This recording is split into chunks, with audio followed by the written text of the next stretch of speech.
ദുബായിൽ നിന്ന് എത്തി ഏതാനും ദിവസങ്ങളായതിനു ശേഷം അടുത്ത വിദേശയാത്രയ്ക്ക് പോകുകയാണ് ബിഗ് ബോസ് താരമായ രേണുസുതി. ദുബായിലെ പാപ്പിലോൺ എന്ന റെസ്റ്റോറന്റ് പ്രൊമോഷന് വേണ്ടിയായിരുന്നു രേണുസുതി പോയത്. 10 ദിവസത്തിലധികം രേണു ദുബായിൽ ചെലവഴിച്ചു.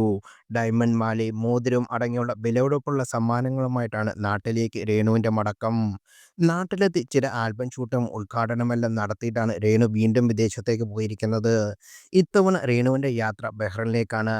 പാപ്പിലിയോൺ റെസ്റ്റോറന്റ് തന്നെ ഭാഗമായ ബാച്ചിലേഴ്സ് റെസ്റ്റോറന്റ് പ്രൊമോഷന് വേണ്ടിയാണ് രേണുസുതി പോകുന്നത്. 10 ദിവസം താൻ ബഹ്റിനിൽ ഉണ്ടാകുമെന്ന് രേണുസുതി പറയുന്നു. ബഹ്റിനിലേക്ക് പോകുന്നതിന് മുമ്പ് വീട്ടിലുള്ള കൊല്ലം സുധിയുടെ ഫോട്ടോ വണങ്ങുന്ന വീഡിയോ രേണുസുതി പങ്കുവച്ചിരുന്നു. ബഹ്റിനിലുള്ള മലയാളി പ്രേക്ഷകർ തന്നെ കാണാൻ വരണമെന്നും രേണു പറഞ്ഞു. ബഹ്റിനിൽ സുഹൃത്തുക്കൾ ആരുമില്ല, അതുകൊണ്ട് തന്നെ പ്രത്യേകിച്ച് ഒന്നും കൊണ്ടുപോകുന്നില്ല. ചില ജോലികൾ ഉണ്ട്, തിരിച്ചു വരുമ്പോൾ ചെയ്യാനെന്നും രേണുസുതി പറഞ്ഞു.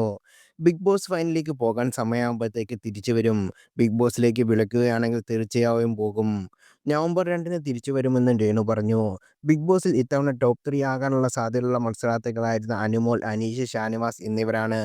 ഇതിൽ അനീഷ് ജയിക്കണം എന്നാണ് ആഗ്രഹിക്കുന്നത്. നന്നായി കളിക്കുന്ന ആൾ കപ്പടിക്കട്ടെ എന്ന് കരുതുന്നു.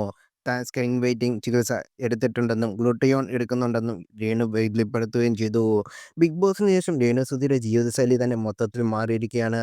ബിഗ് ബോസിലേക്ക് പോകുന്നതിന് മുമ്പ് ആൽബങ്ങളിൽ അഭിനയിക്കാൻ 5000 രൂപ പോലെ വളരെ തുച്ഛമായ പ്രതിഫലമാണ് താൻ കൈപ്പറ്റുന്നത് എന്ന് രേണു പറഞ്ഞിരുന്നു. ഒരു അഭിമുഖത്തിന് തന്റെ ബാങ്ക് ബാലൻസും രേണുസുതി പരസ്യമാക്കിയിരുന്നു. എന്നാൽ ബിഗ് ബോസിന് ശേഷം കാര്യങ്ങൾ മാറി.